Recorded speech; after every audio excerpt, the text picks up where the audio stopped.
నమస్కారం. గత కొన్ని నెలలుగా అంటే డిసెంబర్ 8, 2024 నుంచి ఏం జరుగుతుందో మీరు అందరూ చూస్తున్నారు. మీ అందరికీ మై అపాలజీస్, నన్ను క్షమించండి.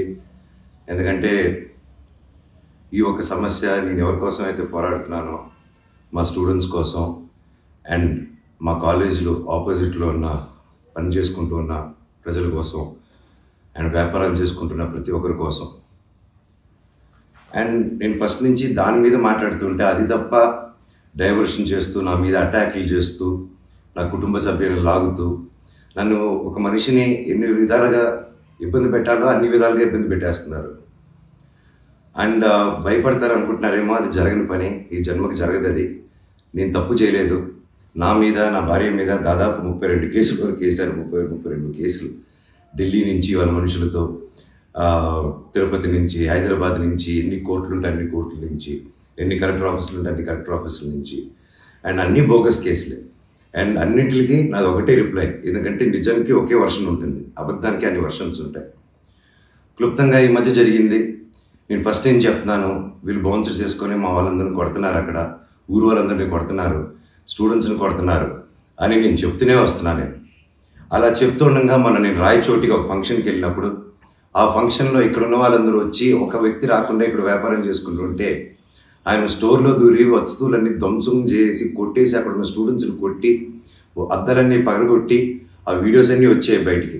ఇంకా చాలా వీడియోస్ ఉన్నాయి. అన్నీ నేను చంద్రగిరి సిఐ గారికి ప్రతి ఒక్కరికి ట్రాన్స్ఫర్ చేయడం జరిగింది. ఓనర్ ఇంకా కనిపించలేదు, ఆయన ఏమయ్యాడో ఎవరు దీంట్లో ఉన్నారో తెలియదు. కాకపోతే వచ్చి కంప్లైంట్ అది చూసిన వాళ్ళు వచ్చి కంప్లైంట్ ఇస్తున్నా కంప్లైంట్ తీసుకోలేని పరిస్థితి. కంప్లైంట్ రాసిస్తే కంప్లైంట్ బాగాలేదు, ఇది బాగాలేదు, సో ఇంకోటి రాసుకోరండి. ఒక 3 రోజుల తర్వాత కాదండి చెప్తున్నంత కంప్లైంట్ అంటే ఇంక 3 రోజులు అయిపోయింది కదా, ఇంకెందుకు అంటే ఇన్ని రోజులు నేను కొట్లాడుతున్నారని చెప్తూ పోరాటం జరిగే మధ్యలోనే ఇలా వచ్చి అటాక్ చేసుకుని ఎవడేం చేయలేరు ఇక్కడ అని ఒక మాబ్క్రసీ జరుగుతుంది. అండ్ నిన్న రాత్రి కూడా నాకు ఇంటెలిజెన్స్ నుంచి మా హాస్టల్ ఓనర్ సురేష్ అన్నకి ఆ వాయిస్ రికార్డింగ్ కూడా మీకు పంపిస్తాను. ఫోన్ చేసి నేను ఆనరబుల్ సీఎం గారి దగ్గర బందోబస్తులో ఉన్నాను, మనోజ్ గారు అక్కడికి వచ్చారా, ఎందుకు వచ్చారు, మీ హాస్టల్ దగ్గరికి వచ్చారా, ఎఫ్ఐ దగ్గర రెస్టారెంట్ దగ్గరికి వచ్చారా, ఏదైనా ప్రోగ్రామ్ చేశారా. నేను ఆ సార్కి చెప్పాను, సార్ ఇఫ్ ఎనీథింగ్ నన్ను అడగండి. నేను ఆ సార్తో ముందు కూడా మాట్లాడాను, మీరు వాళ్ళని ఇబ్బంది పెట్టకండి, ఎనీథింగ్ ఎనీ టైం నాకు ఫోన్ చేయండి అన్నాను. పైగా నిన్న మధ్యాహ్నం 3-4 అలా జరిగింది ఆ ఫోన్ రావడం, నేను ఆ సార్తో మాట్లాడటం. మళ్ళీ నిన్న రాత్రి నేను ఇక్కడ తెలిసిన వాళ్ళ రిసార్ట్లో ఉంటే ఇప్పుడు దాదాపు ఒక 15-20 ఇల్లు ఉంటాయి ఇక్కడ. వాటి మధ్యలో అన్నీ దాటుకుంటూ సైరన్ వేసుకుంటూ 10:30కి వచ్చి నేను నా నెక్స్ట్ ఫిలిం డైరెక్టరు నా సిబ్బంది అందరూ కూర్చొని మేము అప్పుడే డిన్నర్ కూర్చొని తిందామని కూర్చున్నప్పుడు సరే అని వచ్చారు. సరే ఏంటని అందరూ కంగారు పడి వెళ్ళారు. ఏంటి సార్ అంటే, మీరంతా ఇక్కడ ఏం చేస్తున్నారు, నేను సీఎం గారి దగ్గర నుంచి వస్తున్నాను, ఆనరబుల్ సీఎం గారి దగ్గర నుంచి వస్తున్నాను, నీ పేరేంటి, ఏ ఊరు, అసలు ఇక్కడ ఎందుకు ఉంటున్నారు మీరు అని రాత్రి 10:30కి ఒక ఎస్ఐ గారు, కానిస్టేబుల్ గారు. అండ్ నేను వెంటనే దిగాను కిందకి. సార్ ఏంటి సార్ సీఎం గారు దగ్గర నుంచి వచ్చారని చెప్తున్నారు, what it we do mistake sir, ఒకసారి నాకు చెప్పండి ఎవరు అప్రోచ్ అయ్యారో, నేను వచ్చి కలుస్తాను సార్ అని చెప్పాను. లేదు సీఎం గారు లేదు, నేను ఆయన బందోబస్తు ఫినిష్ చేసుకుని వచ్చాను అని చెప్పి ఆయన మాట మార్చారు. ఓకే సార్ అంటే మేము దాదాపు ఒక 10-15 మంది ఉన్నామండి ఇక్కడ రిసార్ట్లో, ఒక 3 ఇల్లు తీసుకుని ఉన్నాము. అండ్ అందరూ చూస్తున్నారు, అంటే రికార్డింగ్స్ అన్నీ చేస్తున్నాము మేము జరిగిందంతా. లేదు సార్ ఇలా అన్అఫీషియల్గా కాదు సార్, స్టేషన్కి వెళ్దాము, అక్కడైతే రికార్డింగ్ ఉంటుంది, డైరెక్ట్ డీజీపీ గారి ఆఫీస్కి ఉంటుంది, let's do that recording there sir అని చెప్పి మీ కారు వద్దండి స్టేషన్కి వెళ్ళి నాకు ఒకటే చెప్పండి, ఆనరబుల్ సీఎం గారి పేరు ఎందుకు తీశారు మీరు, అండ్ మా వాళ్ళని ఎందుకు ఇంటిమిడేట్ చేస్తున్నారు, అక్కడ షాప్ ఇరిగిపోయి అదంతా చేసి కంప్లైంట్ చేస్తుంటే వాళ్ళని ఏం చేయట్లేదు, అది అడిగిన వాడిని మాత్రం ఇలా వచ్చి టార్చర్ చేస్తున్నారు. భయానికంటే ప్రేమ గొప్పదండి, అది నేను నమ్ముతాను. అండ్ నేను మళ్ళీ చెప్తాను, జరిగింది ఇది.